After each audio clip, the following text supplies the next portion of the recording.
The silence in my son Ethan's room is the loudest sound I've ever heard. It's been 3 days since an invisible boy stepped between my child and pure, unadulterated hatred, changing everything. The silence in my son Ethan's room is the loudest sound I've ever heard. It's been 3 days since it happened, and he's barely spoken a word. He just sits there staring at the wall, and I know he's replaying it.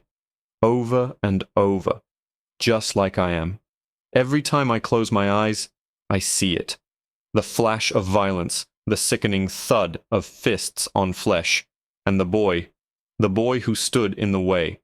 The boy our town never saw, until he was the only thing standing between my son and pure, unadulterated hatred. Let me paint you a picture of our town. Maple Creek. It's the kind of place you see in commercials for family cars or life insurance. Manicured lawns, a town square with a gazebo, Friday night football games where everyone knows everyone. We moved here thinking we were giving Ethan the perfect childhood, a safe harbor from the ugliness of the world.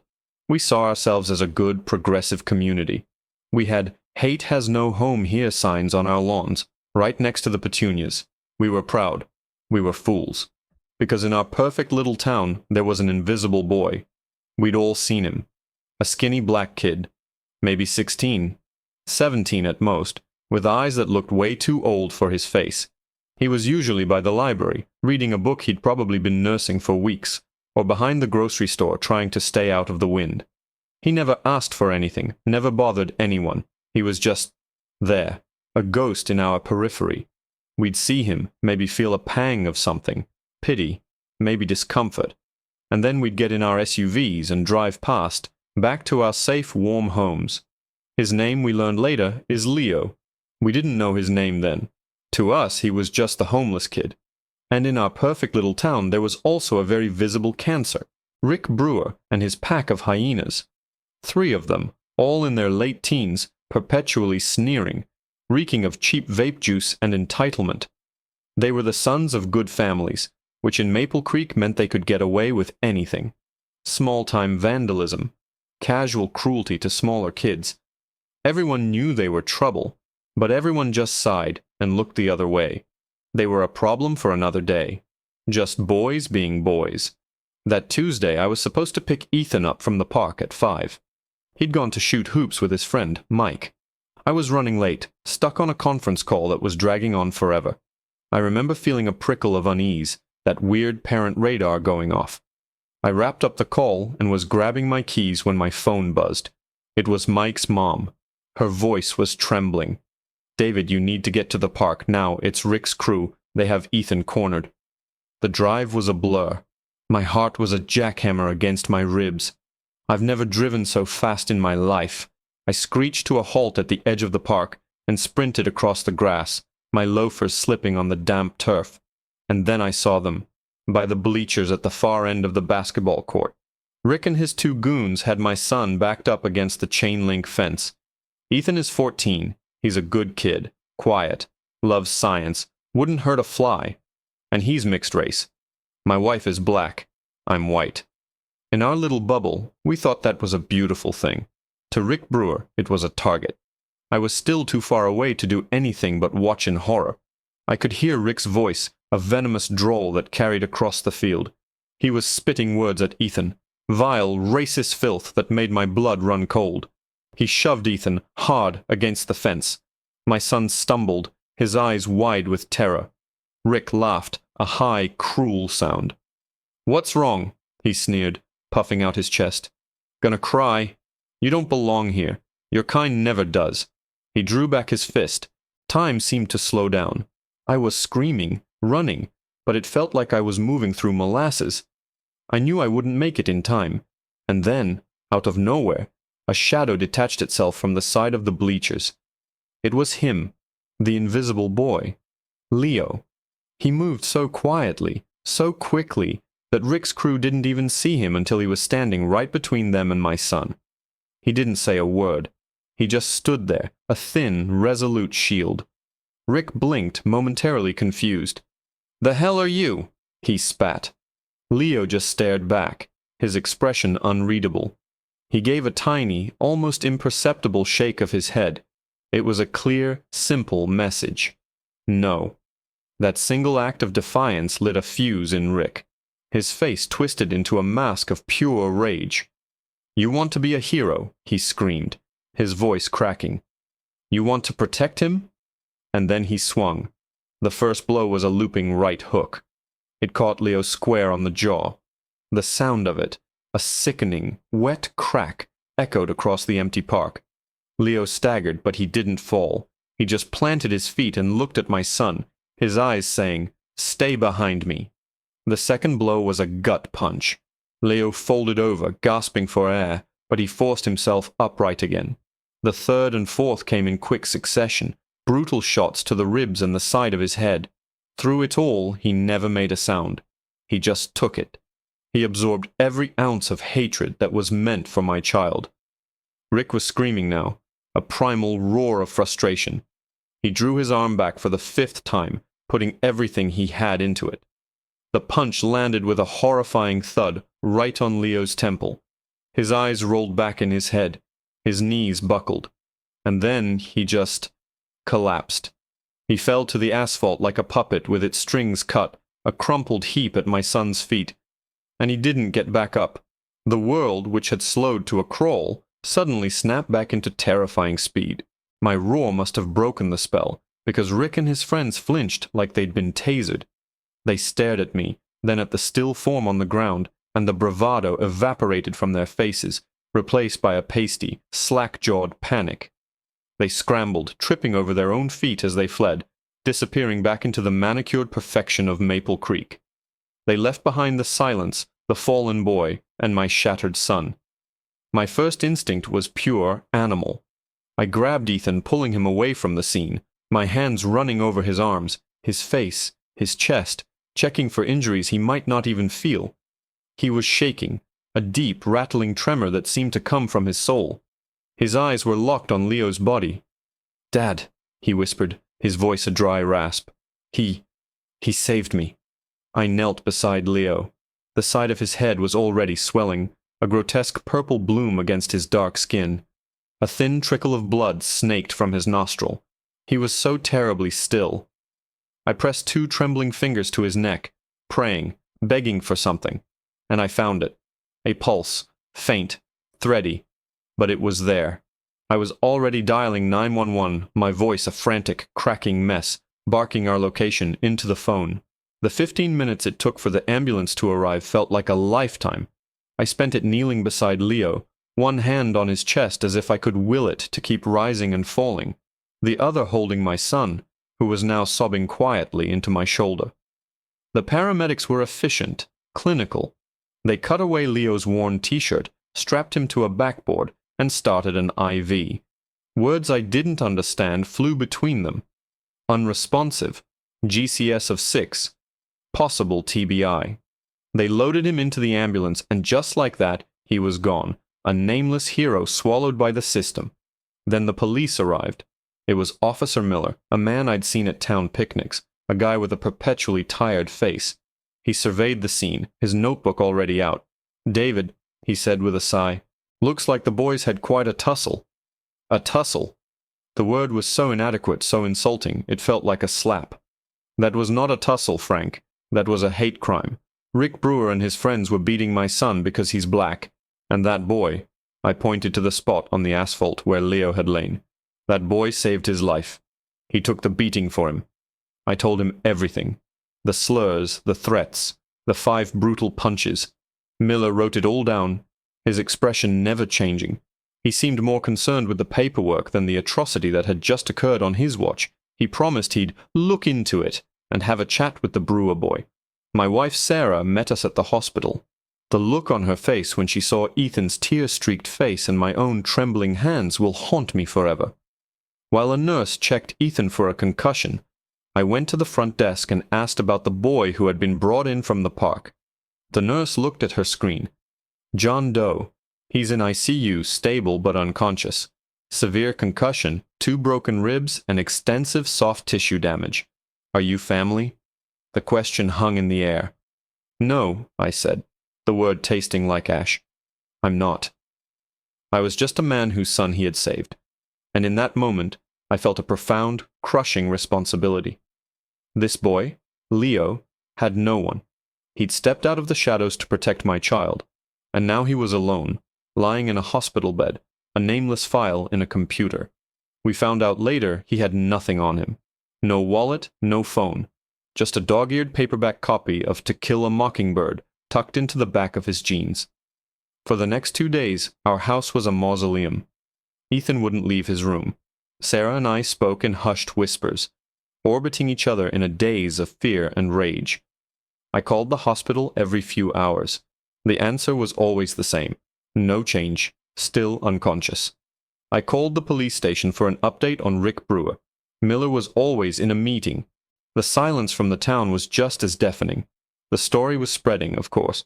Whispers in the grocery store, posts on the town Facebook page that were quickly deleted by moderators for being too divisive.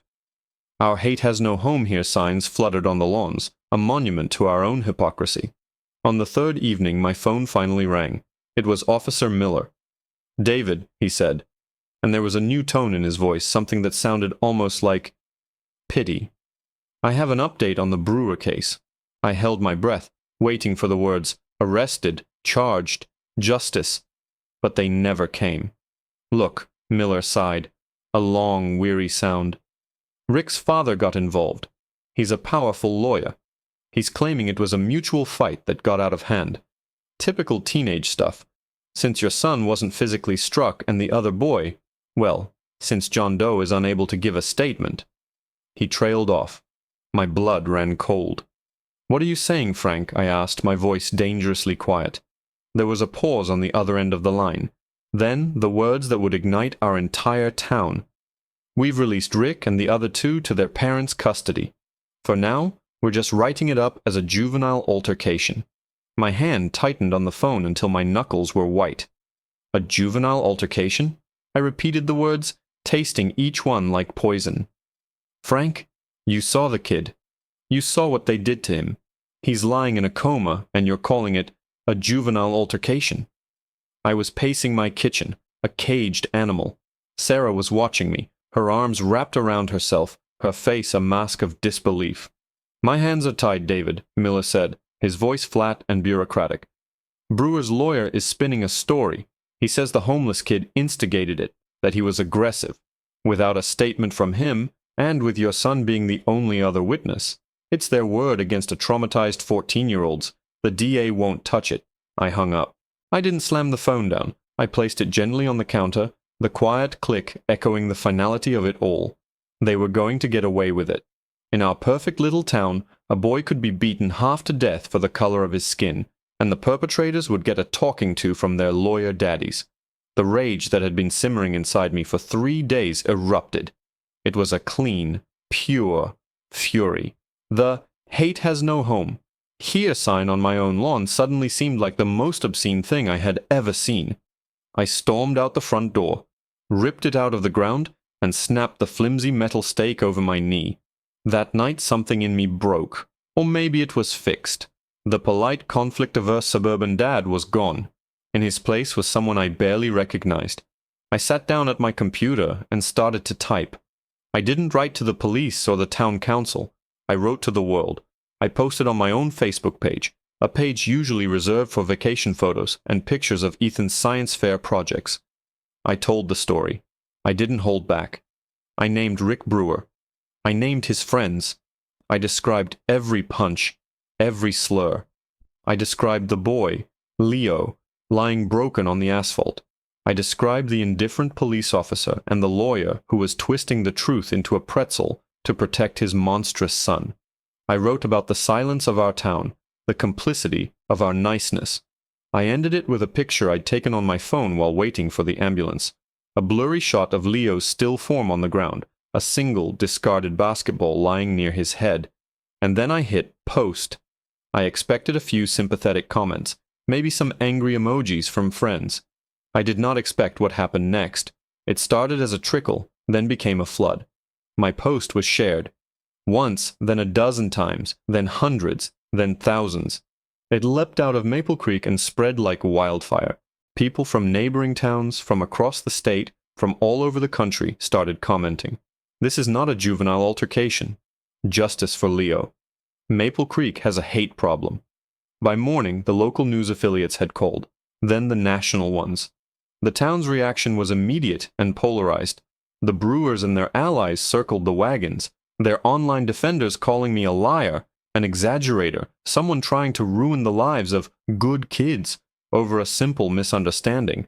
They said I was dragging Maple Creek's good name through the mud. But for every one of them, there were dozens of others who were horrified. People who, like me, had seen Leo around town and never given him a second thought.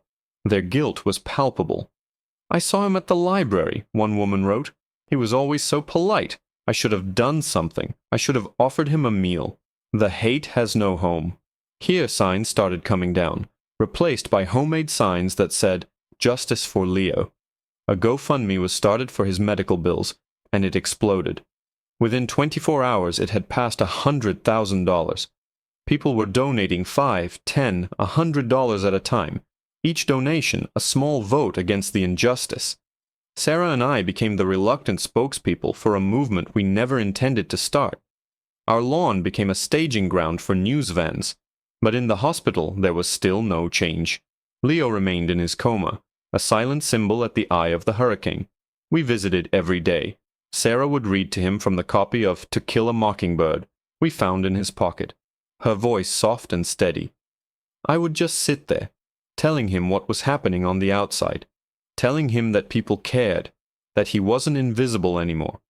I made a promise to his unconscious form, a silent vow that I would not rest until Rick Brewer faced real consequences. The pressure on the police department and the DA's office was becoming immense. The story was now national news. Maple Creek was no longer a symbol of quaint Americana. It was a byword for hidden bigotry. On the 5th day after the attack, I was giving an interview to a journalist on my front lawn when a sleek black car pulled up to the curb. A man in an expensive suit got out. It was Richard Brewer Sr., Rick's father. His face was a thundercloud. He marched right up to me, ignoring the cameras, and got so close I could smell his cologne. "You are destroying my family," he hissed, his voice low and menacing. "You need to stop this. Retract your statement. Take down the post. Tell everyone it was a mistake." I just stared at him. "The only mistake," I said, my voice shaking with rage, "was you raising a son who thinks it's okay to beat a boy nearly to death for being black." His eyes narrowed to slits. "You have no idea who you're dealing with," he snarled. "This will not end well for you." He turned on his heel and got back in his car, but not before giving me one last chilling look. It wasn't just a threat, it was a promise. Later that evening, after the news vans had packed up and an uneasy quiet had settled over our street, I got a call from the hospital. It was the head nurse from the ICU. Her voice was urgent. "Mr. Evans, you need to come down here right away," she said. "It's about the boy, Leo. Something's happened." My heart seized in my chest. "Is he okay? Did he wake up?" I asked, my voice tight with a mixture of hope and dread. "Just come," was all she said before hanging up. The drive back to the hospital was agonizing, every possible scenario playing out in my mind. Had his condition worsened? Had Brewer Sr. somehow interfered? I burst through the ICU doors and found the nurse waiting for me. Her face was grim. "He's awake," she said, and a wave of relief so profound it nearly buckled my knees washed over me. "But that's not why I called you. Someone else is here. They're in the room with him now." She led me down the hall. Standing outside Leo's room, looking uncertain and terrified, was a young man I recognized from the park. It was one of Rick Brewer's friends, not the other main goon, but the third one, the one who had mostly just watched from the sidelines. His name was Kevin. When he saw me, he flinched, looking like he wanted to bolt. I had to," he stammered, his eyes wide and bloodshot. "I couldn't sleep. What Rick did, what we let him do, it was wrong. I told my parents everything, the real story." Before I could process this, the door to Leo's room opened.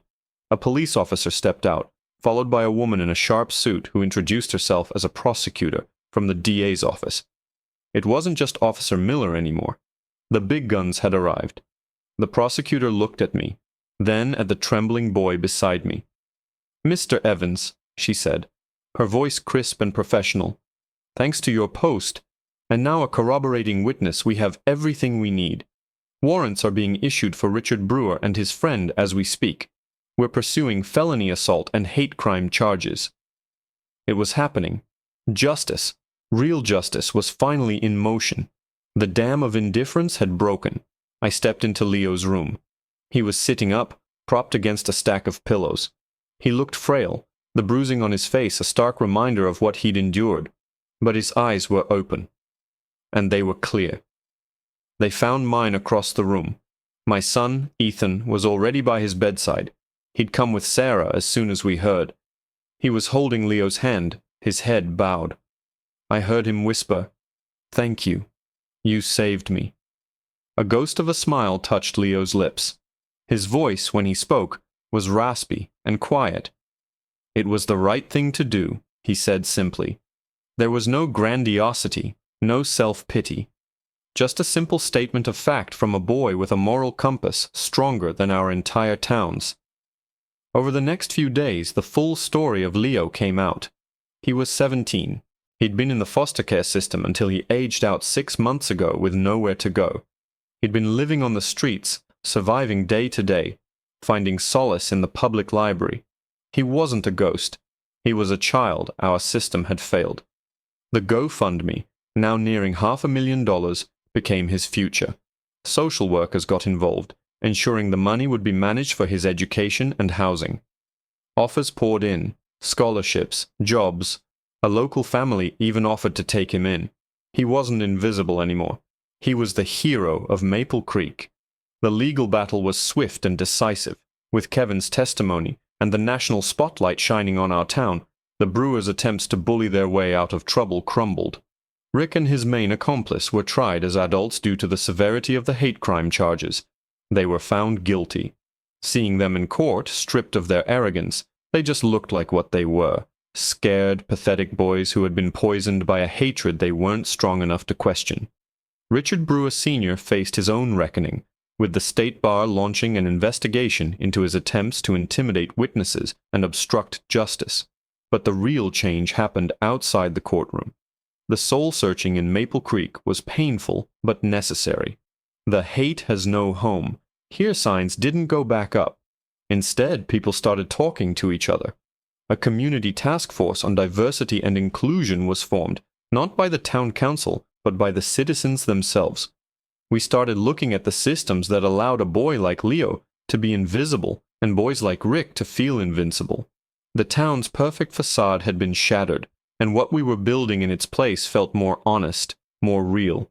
A few months later, I was watching Ethan shoot hoops at the same park. He wasn't afraid anymore. He was laughing, joking with his friends. Across the court, leaning against the bleachers, was Leo.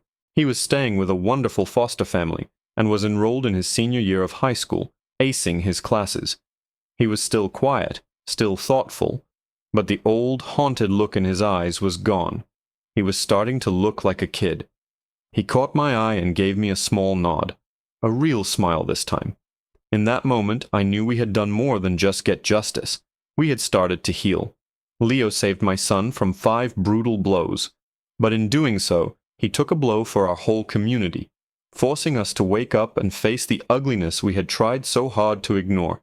He saved us from ourselves, and for that we would never see him as invisible again.